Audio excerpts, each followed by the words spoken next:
Inorganic chemistry के chapter number 2 जो है उसकी ओर बढ़ रहे हैं। चैप्टर नंबर 2 का जो नाम है वो हो गया वर्ग 15 के तत्वों का अध्ययन। वर्ग 15 के तत्वों का अध्ययन। देखिए क्या कहता है, 13 और 14, वर्ग 13 और 14 जो है वो 11th में ही पढ़ना था। अब ये पढ़ना है वर्ग 15 के तत्वों का अध्ययन। तो देखिए सबसे पहले याद रखना है, ये सब टॉपिक लगा करके आपको लिखना है, क्वेश्चन करके अभी नहीं लिखना है। देखिए मेन जो है वो हम बता देते हैं। आवर्त सारणी के वर्ग 15 में 5 तत्व हैं। आवर्त सारणी का जो वर्ग 15 है आप लोग को पता ही है कि मोसले ने जो आधुनिक आवर्त सारणी दिया है उसमें 18 वर्ग हैं। तो 15वां वर्ग के बारे में इसमें पढ़े गए, तो उसमें जो है कितने तत्व हैं, तो 5 तत्व हैं। देखिए नाइट्रोजन जिसका संकेत होता है N, फास्फोरस जिसका संकेत होता है P, तीसरा हो गया आर्सेनिक यानी AS, चौथा हो गया एंटीमनी यानी SB और पांचवा हो गया बिस्मथ यानी BI। यही 5 तत्व हैं। देखिए इन तत्वों को नाइट्रोजन वर्ग का तत्व कहा जाता है, यानी ये जो पांचों तत्व है उसको कहते हैं नाइट्रोजन वर्ग का तत्व। क्यों कहा जाता है, कहे कि नाइट्रोजन इस वर्ग का सबसे पहला तत्व है। देखिए है तो 5 तत्व, तो सबसे पहला तत्व कौन है, नाइट्रोजन है। इसलिए जो है नाइट्रोजन जो है इस वर्ग के तत्व जो हैं, वर्ग 15 के तत्वों को नाइट्रोजन वर्ग का तत्व कहा जाता है, क्योंकि नाइट्रोजन इस वर्ग का पहला तत्व है। इस वर्ग के पांचों तत्वों के नाम याद रखने का ट्रिक आपको हम अपना तरफ से बता देते हैं, ताकि याद रहे कि हाँ हो सके परीक्षा में ऑब्जेक्टिव पूछ दे के निम्नलिखित में से कौन वर्ग 15 का तत्व है।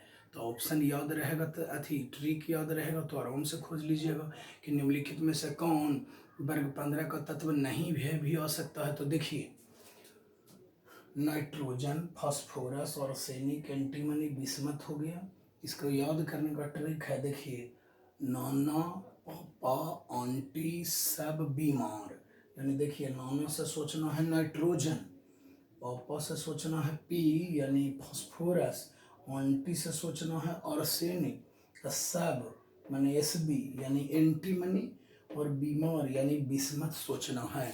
एक ट्रिक ये हो गया, और दूसरा जो ट्रिक है वो ये है, N से हो गया नेपाल, P से देखिए हो गया पाकिस्तान, AS से हो गया ऑस्ट्रेलिया, SB से हो गया सब, BI से BK, मतलब नेपाल, पाकिस्तान, ऑस्ट्रेलिया, सब BK, मतलब सब बिका हुआ है। तो ये 2 ट्रिक बताए हैं जिसको से आपको पांचों तत्व का नाम जो है एकदम बिल्कुल याद रहेगा। तो ये सबको टॉपिक लगा के ही लिखना है, ऐसे मेन बता रहे हैं। तो सबसे पहले पढ़ना है नाइट्रोजन के बारे में, क्योंकि नाइट्रोजन ही सबसे ज़्यादा इस चैप्टर में नाइट्रोजन और उसके यौगिकों के बारे में पढ़ना है। तो देखेंगे अगला स्टेप है नाइट्रोजन। नाइट्रोजन की जो परमाणु संख्या है, सबको जानते होंगे कि नाइट्रोजन की परमाणु संख्या होती है 7 यानी 7। देखिए परमाणु द्रव्यमान इसका होता है 14। इसका इलेक्ट्रॉनिक विन्यास जो है 1s², 2s² और 2p, देखिए 2pq। तो 3 2 5 2 7 हो गया। ऊपर वाला परमाणु संख्या यानी इलेक्ट्रॉन के संख्या को बताता है, हो गया। आयतन के अनुसार हवा में नाइट्रोजन 78% है। आप लोग को पता ही होगा कि हमारा वायुमंडल विभिन्न गैसों का मिश्रण है, लेकिन इसमें सबसे ज़्यादा मात्रा किसका होता है, तो नाइट्रोजन का। नाइट्रोजन कितना है, तो 78% है, सबसे ज़्यादा वायुमंडल में है नाइट्रोजन।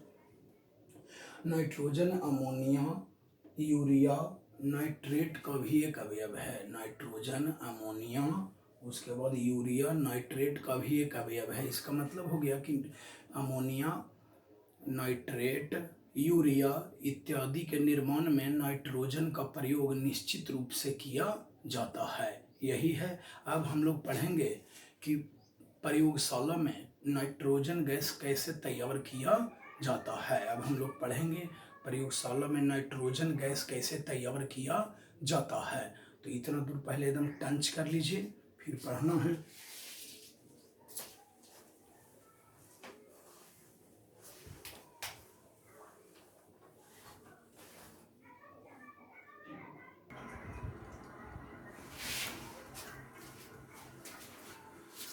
अब पढ़ना है प्रयोगशाला में नाइट्रोजन गैस कैसे बनाई जाती है? अभी बताए हैं कि नाइट्रोजन की परमाणु संख्या 7 होती है, परमाणु द्रव्यमान जो है 14 होता है, वायुमंडल में सबसे अधिक मात्रा में नाइट्रोजन गैस ही पाई जाती है। तो प्रयोगशाला में नाइट्रोजन गैस कैसे बनाया जाता है, ये सब क्वेश्चन रहता है, तो 5 नंबर का आता है परीक्षा में। आवे या मत आवे, नॉलेज के लिए याद रखेंगे। जो भी आई रहेगा हम अपने बता देंगे कि हाँ कौन इम्पोर्टेंट है। प्रयोगशाला में नाइट्रोजन गैस कैसे तैयार की जाती है? नाइट्रोजन निम्न के साथ कैसे अभिक्रिया करता है? तो देखिए, अगर ऐसे रहे कि प्रयोगशाला में नाइट्रोजन गैस कैसे तैयार की जाती है, नाइट्रोजन गैस कैसे बनाया जाता है, तो इसमें चित्र बनाने का कोई ज़रूरत नहीं है, क्योंकि ऐसे ही हो जाएगा। निम्न के साथ कैसे अभिक्रिया करता है तो ये रहेगा, तो चित्र बनाने का कोई ज़रूरत नहीं है। तो देखेंगे किसके किसके साथ कह रहा था कि ऑक्सीजन के साथ कैसे अभिक्रिया करता है नाइट्रोजन, हाइड्रोजन के साथ कैसे अभिक्रिया करता है, एल्युमिनियम के साथ कैसे अभिक्रिया करता है। तो देखेंगे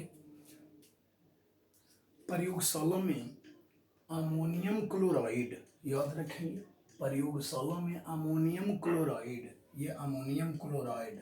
तो देखिए अमोनियम क्लोराइड का सूत्र हो गया NH4Cl, और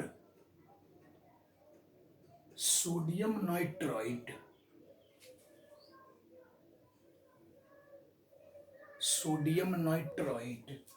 तो देखिए ये हो गया सोडियम नाइट्राइट के को मिश्रित करके या गर्म करके नाइट्रोजन गैस बनाई जाती है। अब देखिए एकदम बिल्कुल आसान है। सबसे पहले आपको करना है क्या कि अमोनियम क्लोराइड का सूत्र याद रखिए था NH4Cl, उसके बाद हो गया सोडियम नाइट्राइट। तो देखिए सोडियम नाइट्राइट तो NaNO2 याद रखिए। अब रिएक्शन एकदम आसान है, द्विविस्थापन अभिक्रिया है, उड़ने वाला ई खींचेगा, मूलक एकर वाला ऊ ले जाएगा। तो देखिए NH4 शुरू वाला रह गया और एकर वाला ले लिया NO2, NH4 इसका वाला ले लिया NO2। तो देखिए तो इसमें बच गया Na, इसमें बच गया Cl यानी प्लस NaCl हो गया। तब ये जो NH4NO2 बना उसको फिर ले आते हैं यहाँ, इसको फिर मतलब ये हीट करने पर, देखिए ऊपर लिखा हुआ है गर्म करने पर, कि गर्म होता है तो यही टूट गया। देखिए NH4NO2 ही टूट जाता है N2 में और प्लस 2H2O में, तो N2 जो ये टूट गया यही हो गया नाइट्रोजन गैस, बन गया प्रयोगशाला में नाइट्रोजन गैस। अब पढ़ना है कि नाइट्रोजन निम्नलिखित के साथ कैसे अभिक्रिया करता है। तो देखिए अभिक्रिया में ए में लिखा हुआ था ऑक्सीजन, ए में है ऑक्सीजन। तो देखिए ऑक्सीजन के साथ कैसे अभिक्रिया किया, नाइट्रोजन प्लस ऑक्सीजन। अभिक्रिया जो है वो दोनों ओर से होता है, उभयगामी अभिक्रिया बोलते हैं जिसको, दोनों तरफ से होता है, या उत्क्रमणीय अभिक्रिया। तो दूगो एन और दूगो यानी बोलेंगे 2NO, इसको क्या पढ़ते हैं तो नाइट्रिक ऑक्साइड, इसको क्या पढ़ते हैं तो नाइट्रिक ऑक्साइड बनाया। अब देखिए बी में था हाइड्रोजन, यानी आपको ये बताना है ना कि ऐसे भी आप समझ सकते हैं कि नाइट्रोजन ऑक्सीजन के साथ अभिक्रिया करके क्या बनाया तो नाइट्रिक ऑक्साइड बनाता है। दूसरा में है कि नाइट्रोजन हाइड्रोजन के साथ अभिक्रिया करके क्या बनाता है, देखिए नाइट्रोजन हाइड्रोजन के साथ अभिक्रिया करके क्या बनाया था अमोनिया बनाया। अमोनिया का सूत्र जानते ही होंगे NH3 होता है अमोनिया का। अब देखिए एल्युमिनियम के साथ कैसे अभिक्रिया करता है तो नाइट्रोजन एल्युमिनियम के साथ अभिक्रिया करके 2Al मतलब एल्युमिनियम नाइट्राइड बनाता है। तो यही याद रखना है, ये आपका जा करके हो गया कि प्रयोगशाला में, ऐसे तो वो वायुमंडल में पाया जाता है नाइट्रोजन, लेकिन अगर प्रयोगशाला में अगर बनाना है तो देखिए हम कैसे प्रयोगशाला में बनाते हैं, यही आपका है। अच्छे से टंच कर लेंगे, क्वेश्चन करके लिखेंगे, बस यही है, अच्छे से उतार ले सभी।